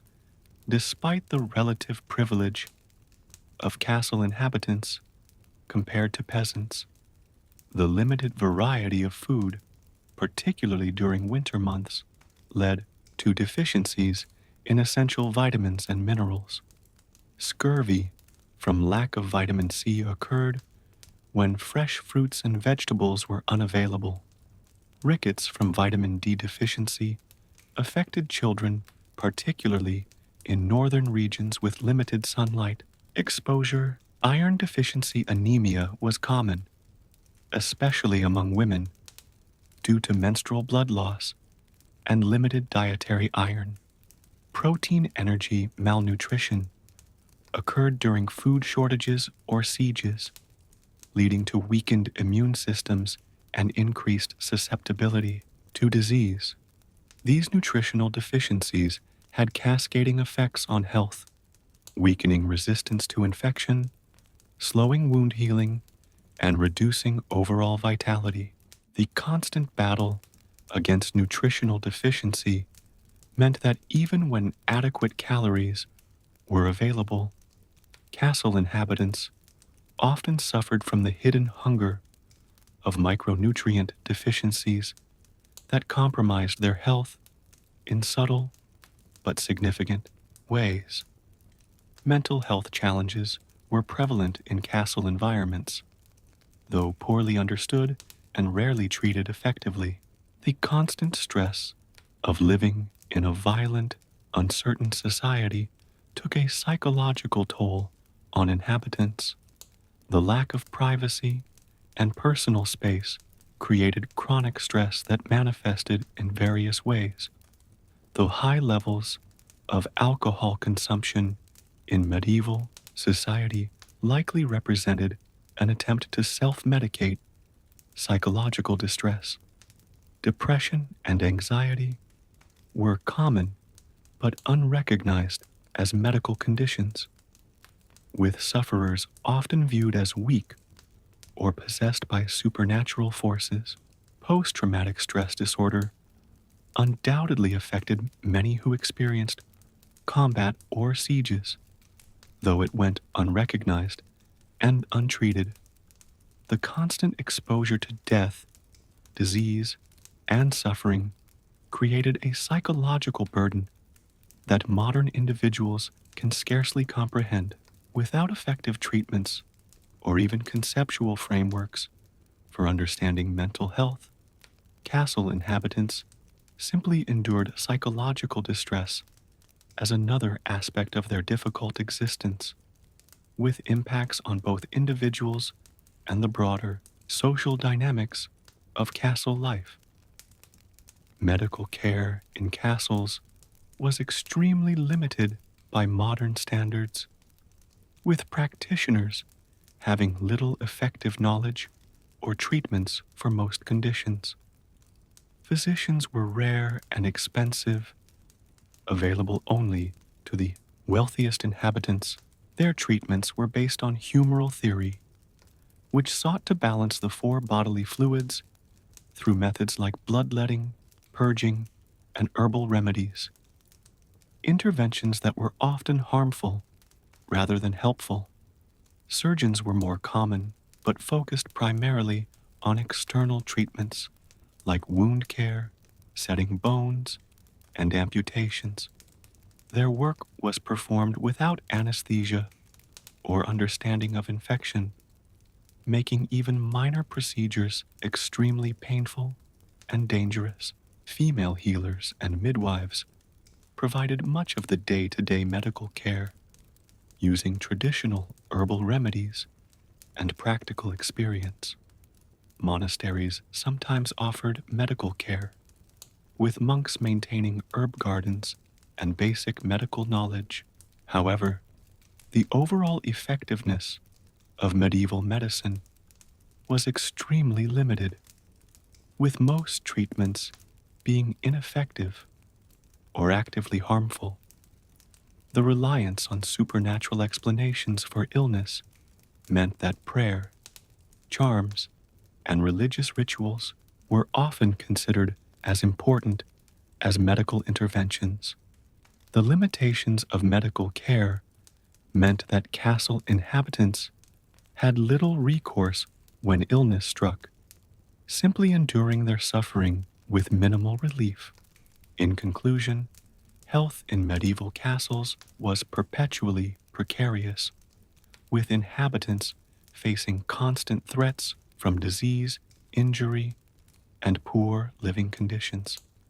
The rampant disease, common injuries, dangerous childbirth, poor dental health, nutritional deficiencies, mental health challenges, and limited medical care all combined to create an environment where physical suffering was a constant companion to existence. Castle inhabitants accepted this reality as normal, though it undoubtedly created significant suffering and reduced quality of life in ways that modern individuals can scarcely comprehend. The health challenges of castle life were not merely inconveniences, but fundamental aspects of the medieval experience that shaped daily existence in profound ways. Understanding this reality is essential to appreciating the true difficulty of medieval life within castle walls, where the constant presence of pain, illness, and early death was simply accepted as the normal condition of human existence.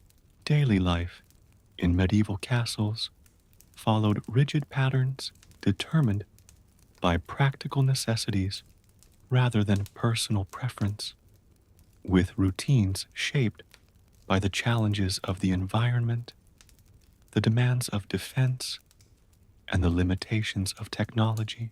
The castle day began at dawn and ended at dusk, with activities carefully scheduled around available light, resource availability, and social hierarchy.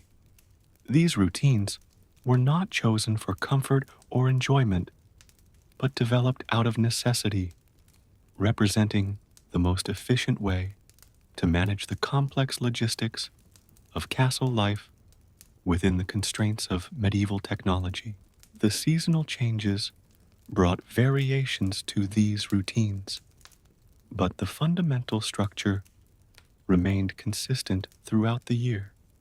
Understanding the daily and seasonal rhythms of castle life is essential to appreciating the fundamentally different nature of medieval existence within these stone walls, where time was measured not by clocks, but by natural cycles and practical necessities.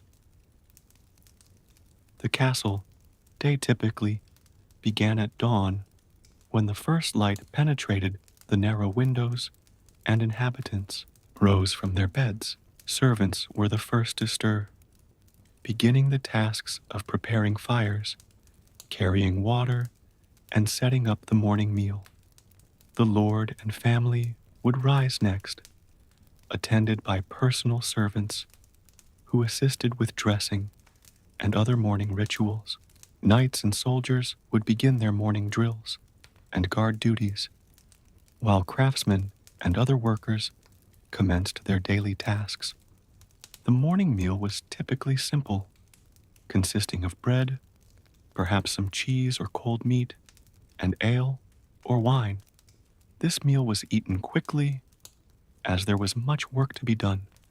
Morning activities focused on the most important tasks of the day, those requiring daylight or significant labor. The castle steward would begin the day's administrative work, managing supplies, resolving disputes, and coordinating the various activities within the castle walls. The morning was a time of purposeful activity, with everyone engaged in their assigned duties as the castle came to life. Midday brought the main meal of the day, which was served in the great hall and represented the social centerpiece of castle life. The preparation of this meal required significant labor, with numerous servants working in the kitchens to produce food for hundreds of people. The meal itself was highly structured, with the lord and family seated at the high table, knights and important officials at nearby tables, and common soldiers and servants at tables further away. The food served reflected social hierarchy, with the highest ranking individuals receiving the best and most varied portions.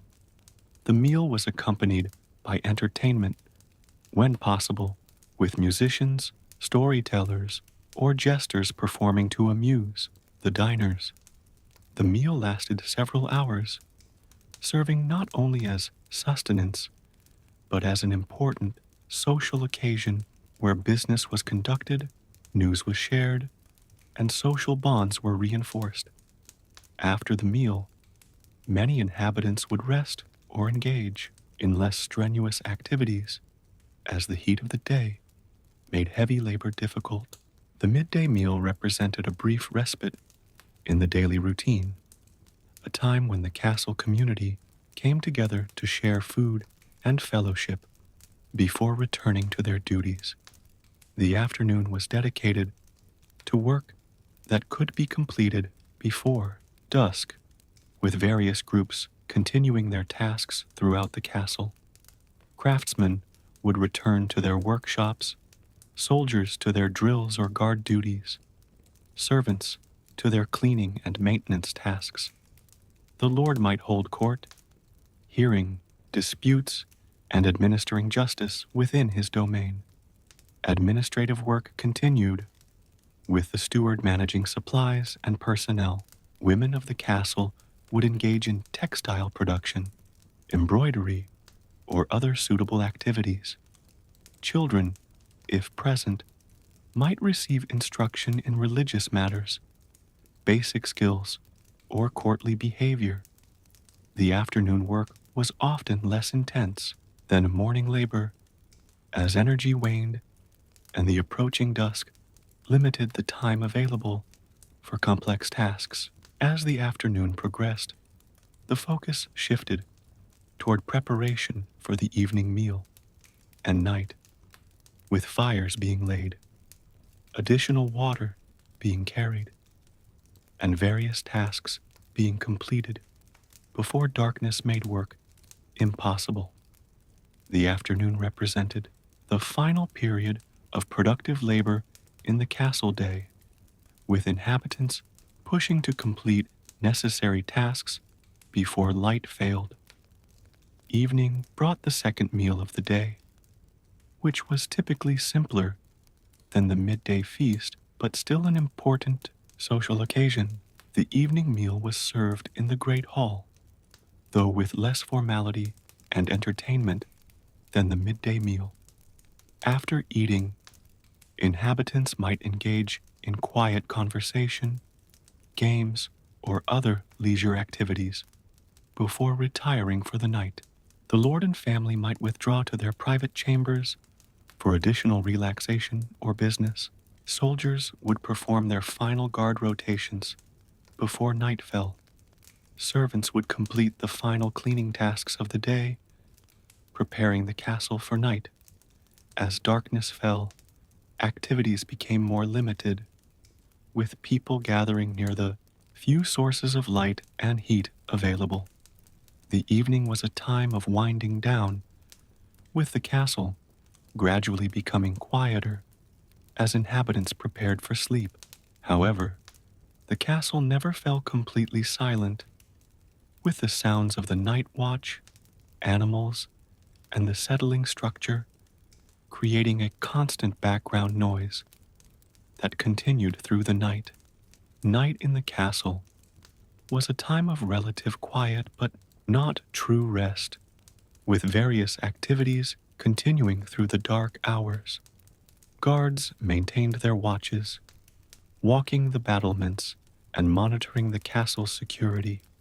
Servants might tend to fires or perform other tasks that could not be completed. During daylight hours, the lord and important officials might conduct business or correspondence that required privacy. Most inhabitants, however, would sleep, though this was often interrupted by cold, noise, or the need to relieve themselves. Sleep occurred in crowded conditions, with little privacy or comfort. The night was also a time of anxiety in many castles, with the constant threat of attack creating tension even during peaceful times. Dreams might be troubled by the realities of castle life, fear of violence, concern about food supplies, or anxiety about illness. The night represented a brief pause in the constant activity of castle life, but it was not a time of true rest or security for most inhabitants. Seasonal variations brought significant changes to castle routines throughout the year. Winter was the most challenging season, with short days, long nights, and cold temperatures shaping daily existence. Activities focused on indoor work, maintenance of the castle structure, and conservation of resources. Food was carefully rationed, as supplies might need to last until spring. The Great Hall became the center of life, as inhabitants gathered around the central fire for warmth and light. Spring brought renewed activity, with agricultural work beginning in the surrounding lands and preparations for the growing season. The castle population might decrease as some soldiers and servants were sent to work fields or perform other seasonal tasks. Summer offered longer days and warmer temperatures, allowing for more outdoor activities and greater productivity. However, summer also brought challenges like insect infestations and the need to preserve food for winter. Autumn was the time of harvest, with intense labor required to gather and preserve food for the coming winter. The castle population might increase as people returned from fields and security concerns heightened with the approach of winter. Each season brought its own rhythm to castle life, with activities and priorities shifting according to natural cycles and practical necessities. The weekly and annual cycles of religious observance added another layer of structure to castle routines. Sunday was observed as a day of rest, with work limited to essential tasks and attendance at Mass, required for all inhabitants. The weekly rhythm of work and rest provided some regularity to castle life, though essential duties like guard duty and animal care continued even on Sundays. The annual cycle of religious festivals, Christmas, Easter, and various saints' days, provided breaks from the normal routine, with special meals, entertainment, and sometimes temporary relaxation of social hierarchies. These religious observances added meaning and structure to castle life, marking the passage of time and providing opportunities for celebration and reflection. However, even during religious festivals, the fundamental necessities of castle life continued, with guards on duty, animals cared for, and essential maintenance performed. The religious calendar thus provided a framework for castle life that coexisted with, but did not replace the practical routines dictated by necessity. In conclusion, daily life in medieval castles followed rigid patterns determined by practical necessities rather than a personal preference. The daily routines from dawn to dusk, the seasonal variations in activities, and the religious cycles all combined to create a structured existence where time was measured by natural cycles and practical necessities rather than personal choice. These routines were not comfortable or enjoyable, but necessary for the management of complex castle logistics within the constraints of medieval technology. The inhabitants of castles accepted these routines as normal, though they undoubtedly created physical and psychological challenges that modern individuals can scarcely comprehend. Understanding these daily and seasonal rhythms is essential to appreciating the fundamentally different nature of medieval existence within castle walls, where life was shaped not by individual desires, but by the collective necessities of survival and defense in a challenging environment. The psychological and social reality of medieval castle life was fundamentally different from modern experience, shaped by the constant presence of danger, the rigid social hierarchy, and the challenging physical environment. Castle inhabitants lived with a level of stress, uncertainty, and social constraint that would be difficult for modern individuals to endure for extended periods.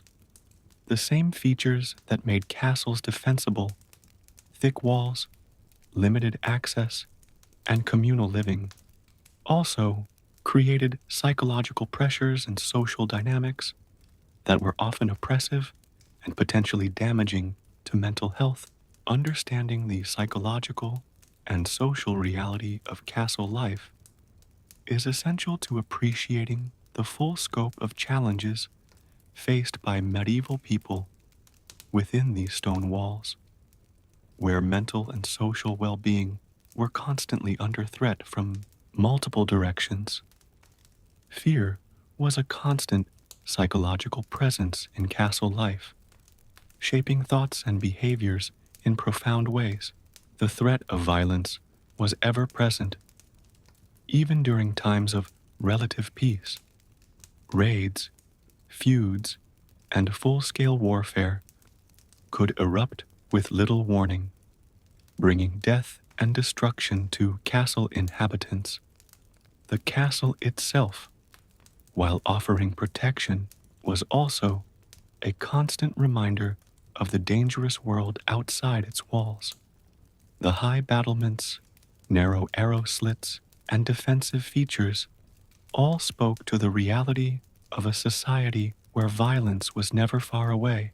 This constant awareness of potential danger created a baseline level of anxiety that affected all inhabitants, influencing decisions, relationships, and daily activities.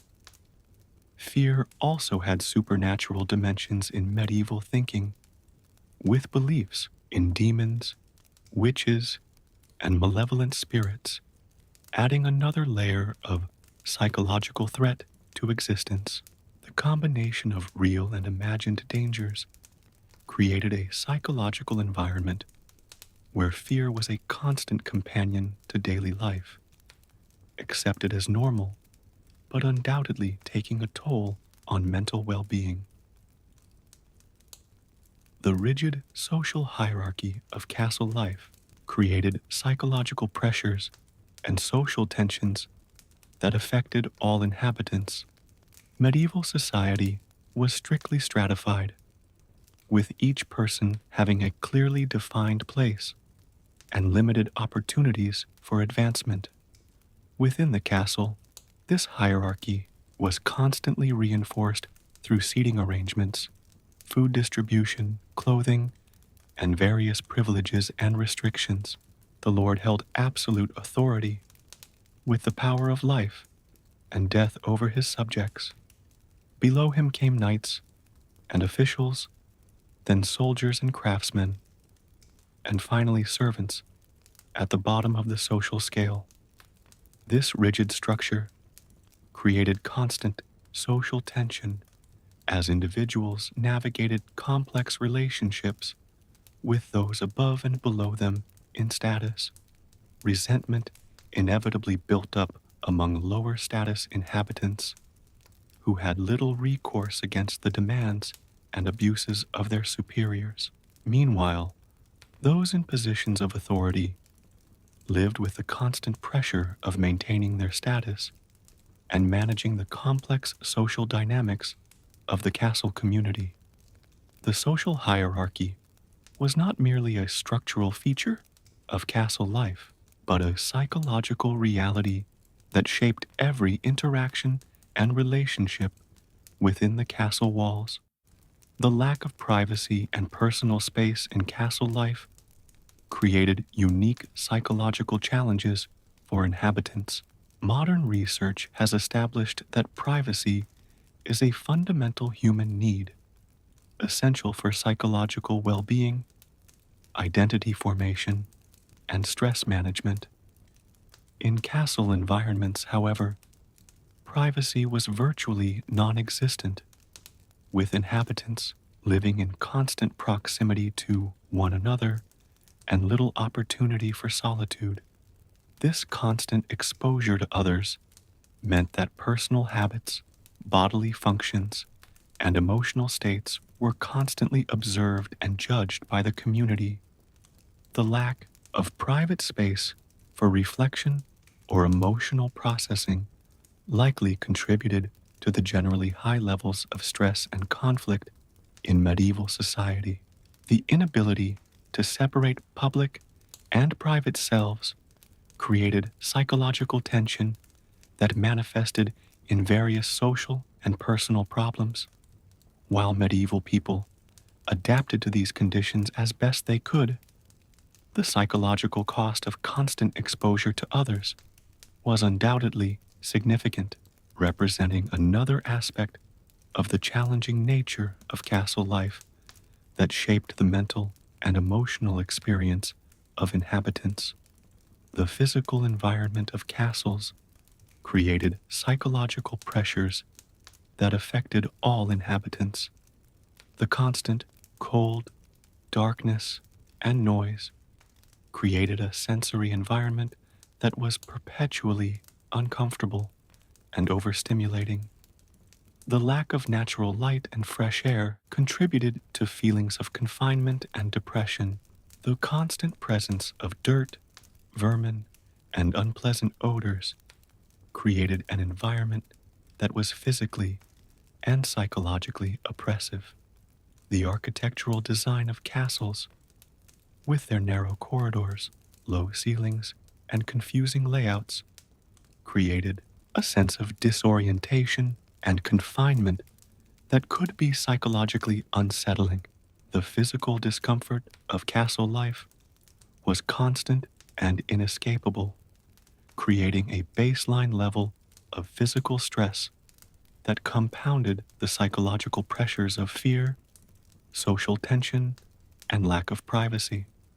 This combination of physical and psychological stressors created an environment that was challenging to mental well-being in multiple ways simultaneously. Religion played a complex role in the psychological and social reality of castle life. On one hand, religious belief provided comfort, meaning, and a framework for understanding the world that helped inhabitants cope with the difficulties of their existence. The promise of an afterlife, the belief in divine providence, and the Rituals of worship offered psychological solace in a harsh and uncertain world. On the other hand, religion could also be a source of fear and guilt, with beliefs in divine punishment, demonic influence, and the constant need for moral purity, creating additional psychological burdens. The church was a powerful social institution within castles, with chaplains and other religious figures holding significant influence over the inhabitants. Religious observance structured the daily and annual rhythms of castle life, providing a sense of order and continuity in an otherwise chaotic existence. The complex interplay of comfort and fear, order and constraint, made religion a central but psychologically ambivalent feature of castle life that shaped both individual psychology and social dynamics. Violence was a normalized part of castle social life, with aggressive behavior and physical conflict accepted as normal aspects of human interaction. The martial values of medieval society emphasized strength, courage, and the willingness to use force to defend one's honor and interests. Within the castle, this meant that conflicts were often resolved through violence rather than negotiation or legal processes. Brawls among soldiers, domestic violence within families, and harsh physical punishment for minor offenses were common occurrences. The constant presence of weapons and the training in their use meant that violence was always a potential outcome of social conflicts. This normalization of violence created a social environment where physical intimidation and aggression were accepted tools for maintaining social order and personal status. The psychological impact of living in such an environment was significant, with inhabitants constantly navigating the threat of violence in their daily interactions and relationships. The contrast between the idealized image of castles and the reality of life within them created a psychological dissonance for many inhabitants. Castles were symbols of power, wealth, and prestige in medieval society, representing the pinnacle of feudal achievement. Yet the reality of life within these structures was often harsh, uncomfortable, and dangerous. This gap between appearance and reality created a psychological tension for inhabitants who had to reconcile the external image of the castle with their internal experience of its challenges. The lord and family might feel the weight of maintaining appearances while dealing with the practical difficulties of castle management. Lower status inhabitants might resent the disparity between the castle's symbolic importance and their own difficult living conditions. This psychological dissonance was not merely a matter of perception, but a fundamental aspect of castle life that shaped the experience of all who lived within its walls, adding another layer of complexity to an already challenging existence. In conclusion, the psychological and social reality of medieval castle life was shaped by multiple overlapping pressures that created an environment fundamentally different from modern experience. The constant presence of fear, the rigid social hierarchy, the lack of privacy, the challenging physical environment, the complex role of religion, the normalization of violence, and the dissonance between image and reality all combined to create a psychological and social landscape that was demanding and potentially damaging to mental health. Castle inhabitants adapted to these conditions as best they could, developing coping mechanisms and social structures that allowed them to function within this challenging environment. However, the psychological toll of castle life was undoubtedly significant, affecting individuals and communities in ways that modern individuals can scarcely comprehend.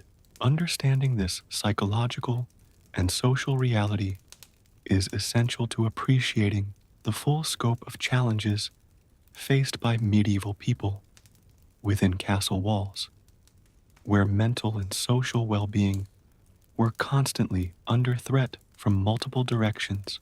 The castle was not merely a physical structure, but a psychological and social environment that shaped the experience of all who lived within its stone walls in profound and lasting ways.